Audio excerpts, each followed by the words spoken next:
Welcome back to season 2 of the F My Life podcast. My name is Nona Lisa. I am your host, and I'm here with my co-host, your favorite, Lide.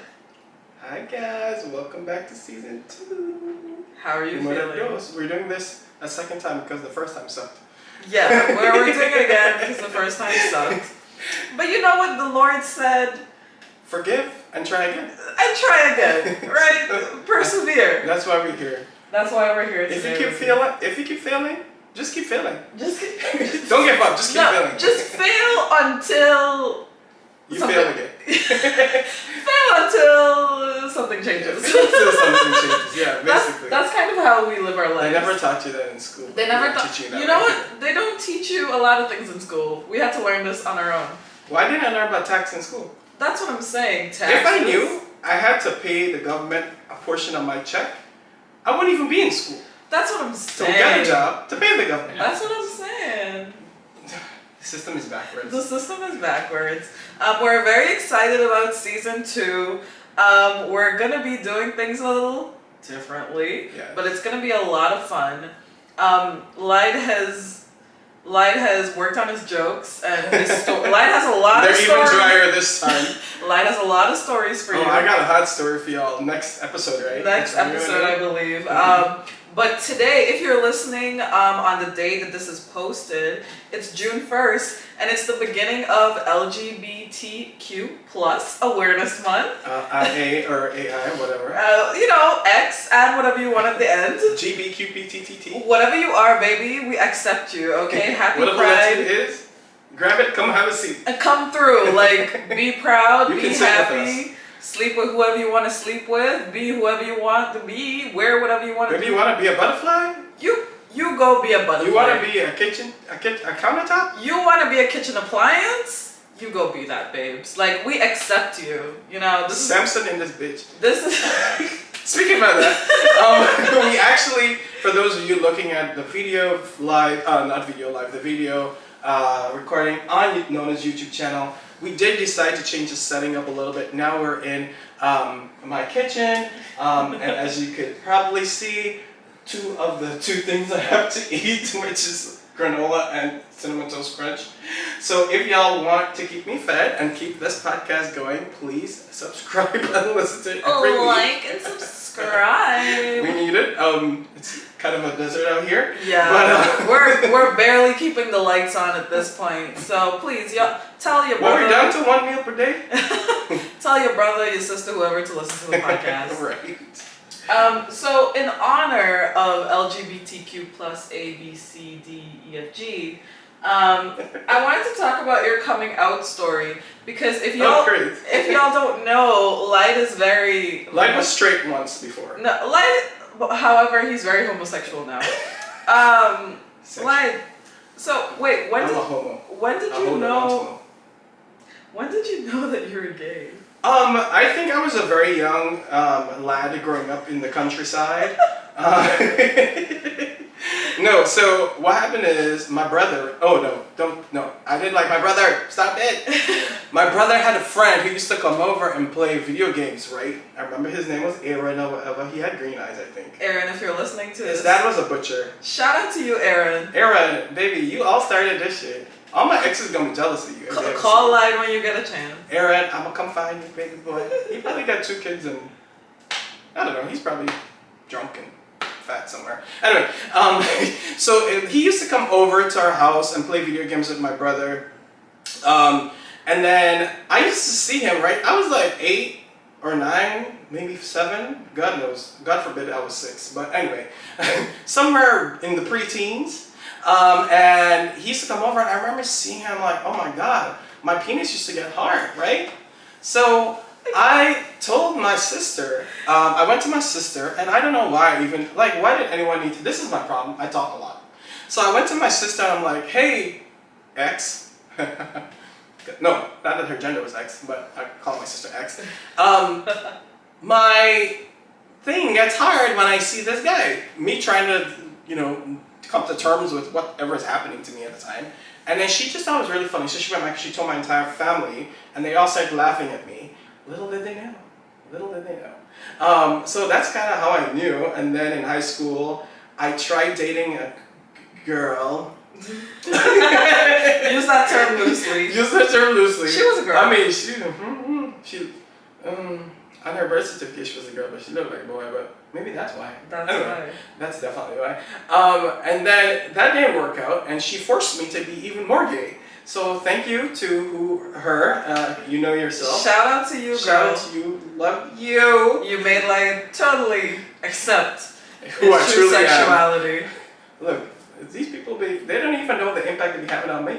Right. Anyway, so so it started when I was young, and then in high school I dated a girl, realized that's not what I wanted, and then in college I was a hoe. Yeah. I feel like most people who are gay or bi in some way, they usually know from a young age. Like people who are like anti-gay, they're like, oh, you're choosing to like men or you're choosing to like women. No, it's just a feeling. Like we're not choosing. If it was up to having a choice, I don't think anyone would choose the path of resistance. Are you hearing what I'm saying? Do I look like I like work? Right. Do I look like I like to struggle? Yeah. Do I look like I want to go against societal norms? Yeah. No. If I were to choose between being gay and straight, I would always be gay. Yeah. I hate you. That's not good. No. But actually, if I were to choose, I would actually still be gay because I don't know what to do. But the rational mind, economics tells us, Karl Marx or whoever, Ben Bernanke, whoever the Fed chair was, that as a rational human being, you choose a path of least resistance. Yeah. What, are you looking at my hair? No. Okay. I'm looking at your hairline though. I was like, oh, that's very sharp. Oh, baby. Like on that side. Point you, period. Yeah. Pretty. Anyways, say what you were saying. So yeah, the rational person would obviously choose to be straight. But I mean, if that were the case, then there would be no gay people in the world. It's not a choice. We just woke up one day and our penis got hard for our gender. brothers, friends, What can men need love too. Men need love for men. And women need love for women, baby. But yeah, that's kind of how it started. And it is funny you said that. There's so many theories about how people are gay. Yeah. I remember I had this chemistry teacher in high school, and she used to always say, she was very a devout Christian, whatever devout fucking means anyway. And she would always say, oh, gay men, they were molested as children, and that's why they turned out gay. They were probably raped by their uncles or male cousins or some male figure in their life. Yeah. And now, till to this day, I have trauma thinking about, wow, like, did that happen to me as a child? And you don't know. But I can't remember. I don't ever recall. And I grew up in I grew up in a very gated home, a very protective home. Like we had security guards. And my uncle who used to steal gas from my dad, remember? In that podcast I spoke about that. Yeah, my mom wouldn't even allow me to play with the neighbors' kids. Like, that's how protected we were. So, I don't know who was raping me. Was it the grasshopper in the backyard I was playing in? Like, who? I don't know, but you know what happened to me, and that's for a story. That's a story for a future podcast. Future. When I'm ready to talk about it. But yeah, no, I understand. And you know what's funny? I grew up in a very like anti-gay environment because we're Guyanese, and generally Caribbean culture is not that accepting of gay people. Yeah. And I grew up thinking like something was wrong with you if you were gay or if you had gay friends. And when you came out to me, we were like 18, 19 years old. Yeah, I think so.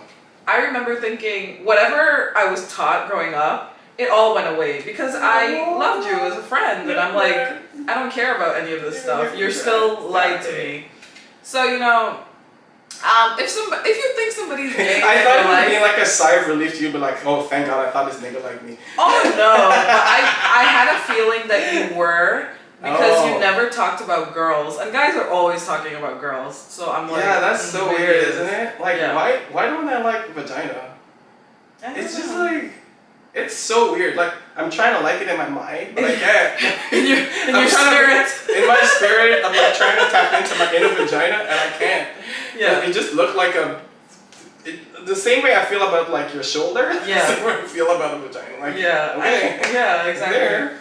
And like we talk about all the time how sexuality is a spectrum because I like guys. I want to marry a man and be with a man. But attracted to girls, but I'm not attracted enough to like be in a relationship with a woman. And I don't know why that is, but that's why we say sexuality is a spectrum, right? Yeah. So you just like it for the, I guess, the excursion, the variety, the novelty of it. Yeah, exactly. Yeah. Like I wouldn't actually go on a date with a girl, you know, be with them in that way. Like you drop on those knees and give her some hit. No. I've never done that to a girl. Oh, you like it being that to you? Perhaps. Moving right along. Moving It's so right funny you say it's a spectrum because actually, one of my exes used to think you were trans. Oh my god, guys. Like he could swear you were trans. Lide's ex-boyfriend thought I was trans. And do you know how many DMs I get on Instagram asking if I'm trans? And I'm like, what is the vibe that I'm giving off that says I'm trans? I'm not. I was born. Please show them. No, baby, no. I was born a girl, and I will forever be a woman/girl. Born a girl will forever be. I don't know if it's the voice or maybe like I don't think I have a masculine Give me a face. voice. Baby. Yes, there we go. Baby, that's it. welcome to the party. Yeah, that's It's the Instagram voice. story that you post. Please use that voice. Please. It's the voice. It's the baby. voice. I don't know. I think I'm like a very feminine girl generally. So I'm like, I don't know. You know. It's just men being stupid, I guess. I don't know. I think because that's what they fucking like, girl. There are a lot of like. straight guys who are into trans What? girls. On Grindr? If y'all go on Grindr, everybody go download Grindr right now. Use my link in the subscription box below so I can get my commission rate. Guys love trans girls. But they love, like 10 years ago, I mean, I was probably like 15, but whatever. 10 years ago, on Grindr, like, guys only wanted like masculine guys. Like, oh, masculine, I don't want no feminine, blah, blah. Yeah. Now it's like the complete opposite. Now, baby, if you got something looking like a titty and something looking like long hair and like long nails, like, they don't want to fuck you. That's it. Like, it's a struggle out here now for masculine guys. And I don't think I'm much of a masculine guy, but I feel like among the gays, I'm probably one of the most. You are. And sincerely, that. Yeah. I don't even like putting makeup. I don't even like putting shit on my, like moisturize on my face, which is just a healthy thing for men. Yeah. Anyway, like it's just a part of their self-care routine. I don't even like doing that. I don't even like showering. Like what? Okay. I don't care about fashion. What? Yeah, Lide doesn't care about fashion. We know he has like 2 shirts. I have 2 shirts, one of which I'm wearing. But yeah. I'm not trans. Is what. Bottom line, the end. Yeah. Bottom line, the end. Go fuck somebody else. Go mess with somebody else. So on the topic of trans, Donna, I mean, this is something I think about often, and I just want to know your take on it. What if, when you grow up, I mean, you are grown up, but when you grow up. When I grow up. when you grow up, anyway, I gotta tell you the story later, but when you have kids, what if one of them or 2 of them, whatever, turned out to be gay or trans? Maybe let's just start with gay first. Yeah. If you turn out to be gay, baby, go be gay. Yeah, you won't. No, I don't care. Okay. I'm concerned about you being a good, kind, productive person. I don't care about all that other stuff. How will you try to protect that child from as common an epidemic it is as bullying in high schools? I really have no ideas yet. Mm-hmm. I don't because I don't have any kids. I don't think I have any like real thoughts about that as yet. Mm-hmm. I think I'll just have to take it as it comes. Yeah, it's a problem. And of course I'm gonna have like colored kids, even if I like right. So that's another thing to deal with. You're gay and you're like non-white, so. Because bullying is such a big problem in American schools today, and like something as recent like that's a shooting in Uvalde. They say the shooter was bullied by his classmates, and that kind of led him. It's like a huge problem, and of course, bullying leads to a lot of LGBTQ teens committing suicide. Yeah. So, it's something I think about as well, because obviously I want to have kids someday. Like, what if they do turn out gay? Mm-hmm. I just think that's poetic justice for me. Yeah. If that does happen, so I'm always concerned about like, damn, I'm gonna have to homeschool these creatures or something. You You might be open to homeschooling. Okay, well, let's step it up a notch. What if they're trans? What if at 7 years old, little Tommy come running to you, mommy, I want to be Tamisha instead of Tom. Yeah. I have thought about this, and you know what? I've read so many like stories where parents let their kids start transitioning, like taking hormones and stuff like that. And then when they're like 17, 18, 19, they're like, They change their mind. I don't know if I want this anymore. Yeah. So I don't know if kids are allowed to get surgeries, maybe with their parents' consent. Like if they're allowed to get boob jobs or like breast removal and stuff like that, are they? Well, I think in certain states, like maybe Republic, like red governed states, it's you can't even get unless you're probably below 18. You can't even get certain surgeries done. But I feel like in New York, I think it's you can probably get it done with your parents' you can consent. probably get it done with your parents' consent. Yeah. Well, I would try to delay it until they're 18 because, listen, the things I wanted at 14, 15, 16, I don't want any of them anymore. And obviously, I'm way more mature now. So I feel like 18 is kind of a reasonable cutoff point to be like, okay, go do what you want. But I'm still going to pay attention to what you're doing and like try to advise you. But no chemical changing of the body, no physical changes. If you want to experiment with your clothes, like if you're a guy, you want to wear dresses, makeup, whatever, that go ahead. Yeah. But I think it's way too young, under 18. Yeah.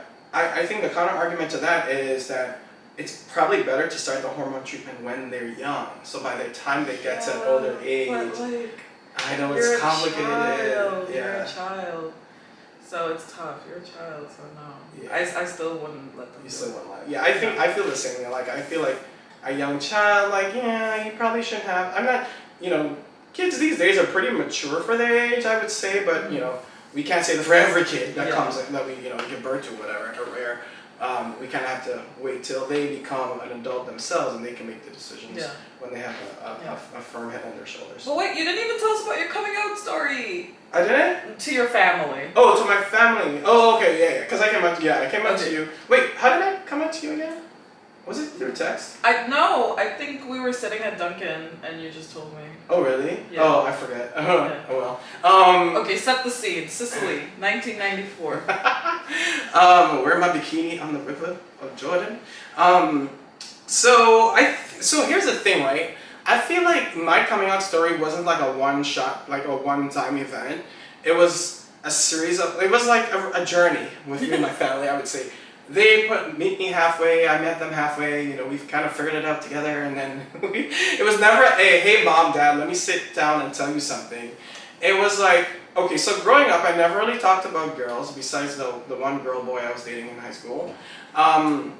And then after that, it was just like non-existent, like I was all about studying and school and whatnot. So I'm assuming in my mom's mind, well, my dad passed away, so in my mom's mind, it was like, this is strange, there's something here. So I think she put my sisters out to do a little bit of investigation. Mm-hmm. So they would like look at my social media, for example, trying to like figure out what I'm doing, where I'm doing, who I'm doing it with. And there's this one time I was hanging out with my friend from Cornell, and I posted him on Snapchat. It was just a very generic picture selfie with both of us. We weren't kissing, holding hands in it. And by the way, that friend is super straight, so I'm like, also I wouldn't ever do that. But of course, my sisters, wanting to fulfill or do their jobs to the best of their ability, went back and told my mom, hey, he posted a picture with another man. Yeah. Right? So when I went home, they confronted me. My sister actually confronted me. She's like, oh, who is that guy you posted with? I'm like, my friend. Move out my way, bitch. And I walked into my room. I'm like, why are you asking me about who I'm posting with? But my mom overheard, right? And then, that kind of died down that night. And then, after that, it was just like, I did nothing. No one ever asked me anything again. The next thing I remember is I brought a guy home. Really? I thought y'all had like a lengthy conversation about it or something. No, we never did have a. But your mom, I feel like moms always know. I think she always knew. But here's the thing too, right? Like, I know at the end of the day, what my mom cares about is my success. Yeah. That's all she cares about at the end of the day. At being an Indian mother, that's all she cares about. You could be fucking, I don't know, well, I don't say robbing a bank to make money, but like, as long as you're doing what you're supposed to do, being successful, being ambitious, like that's what she likes to hear. Yeah. So I know that we grew up in a society where gay men, you're ostracized. You're before you were even anybody, you're written off as nobody, right? Yeah. You can't be anything good. You're like the scum of the earth pretty much. So I knew I had to work like vehemently against the tide. Like I had to work against that stereotype to become somebody. Yeah. And every single day I wake up, I tell myself, look, I have to work twice as hard to be just as good as To get half of what they have. Exactly. So I've worked really hard, and did what I had to do, and I think that's what makes my mom content and happy, and that's why she doesn't question my sexuality. Like when I brought guys over and like we'd sleep over and stuff, like she never questioned, she kind of just rolled with it. So and that's why I say it was a 50-50 journey between me and my family in terms of me coming out. Like it was never I had to sit down and tell them anything. It was like they kind of figured it out and I figured it out, and I think it's all about how you frame it too. Absolutely, but so many gay men, like when they come out, they get like cut off from their families, they get put out, like they end up homeless and they don't have any money, and it's a real uphill battle. Yeah, it's a struggle for a lot of gay men. Like my story is not the usual story. No. My story is the anomaly. Yeah. Right? Like I'm lucky to have gotten it that way. But I think also like being my family's breadwinner kind of helped. Yes. Oh, not kind of. So you have the power, so to speak. Right. So I have the power. So for people who are listening who probably want to come out but don't know how to come out, make more money and then come out. Yeah. Let me tell you something. Money run the world, not your penis. Money around the world. You have enough money to take care of yourself and the people around you. You usually get to do You think you think my mother might have married Elton John if she were rolling around in a private jet? She will not give a fuck. She would be the happiest girl. Exactly. Like she will not care. Yeah. You know what I mean? But we're telling the story and we're saying all this to say that maybe someone close to you is gay. Statistically, was it like I think it's like 1 in 6 now. 1 in 6. Like it's very, very people high. And more people are becoming more experimental with Yeah, so listen. Be accepting of people, and maybe your cousin's gay, maybe your brother's gay, maybe your sister's gay. Just try to learn and be open to it. Yeah. You don't even have to be 100% on board, but at least be open to the conversation. Exactly. The default is to be closed-minded and be like, oh, that's gross, or like, I don't know what that is, it's uncomfortable. Yeah, I mean, it's uncomfortable for us too, the fuck? Yeah, the fuck? Can you remember my first time touching another penis that wasn't mine? I'm like, oh wow, I think I have one like that. And it's hard. Yeah. Never. But it's uncomfortable. Like, if you feel uncomfortable, imagine how it feels for us. Yes. Because it's like what we feel versus what we think we should feel, right? Yes. We feel gay, but we think we should feel straight because that's what society, Nicki Minaj, Beyonce tells us what we should feel. So, but that's not really the case, right? Yeah. So be supportive, be open-minded. Try to, if you have the time and you have the money to, try to support, gay campaigns, gay businesses. If you can donate to gay charities or help with fundraisers, I'm going to put some descriptions in the, I'm going to put some links in the description below of things you can donate to. But yeah, just be open, man. Be open. Life is too short for us to be hating each other for things that, like, why should I care about who you're sleeping with? That's, at the end of the day, that's like, why should I care about somebody else who is just living their life and having a good time and like is true to themselves? It's really nobody's business. Right? And if you're like, oh, I don't want my kids to see two men kissing in the park, do you see what your kids be seeing when they're at school, my nigga? Do you be with your kid Johnny when Tim comes over to do homework? No, you don't know what they're doing. Exactly. And first of all, if they have an iPhone, a TV, a computer, an internet connection, they're exposed to LGBTQ behavior, everything, right? So them seeing two guys hold hands in the park is just the tip of the iceberg, baby. Yeah. Don't be fooled. Don't be a fool. Don't be fooled. Just be open to having conversations, and that's all I can say. Yeah, that's pretty much it. Just have a conversation. In that vein, happy Pride Month to you all, even if you're not gay. It's a time to celebrate who you are. Being straight is something you should be proud of too. I must say, Pride is for everybody. That's why the flag is multicolored. It's not just for one particular sect of people. But if you are proud of who you are, and proud of your accomplishments, and proud of what you've been through, you should celebrate Pride Month. Absolutely. Thank you so much for listening to episode 1 of season 2, guys. We have so many good stories. I'm not even exaggerating one bit. Like and subscribe to this channel if you're watching us on YouTube. And I think you can also follow us on Spotify or Apple Podcasts as well. Yeah. You can follow me on Instagram at Nona Lisa if you want to keep up with me and what I'm up to. Lide lives a private life. He doesn't care about what you gotta say. I only talk about my life here publicly. Yes. All right. Well. Or you can find me on Grindr if you want. Oh, you can find me on Grindr. Wish me happy Pride. All right, guys. We'll see you in the next one. Bye. Bye.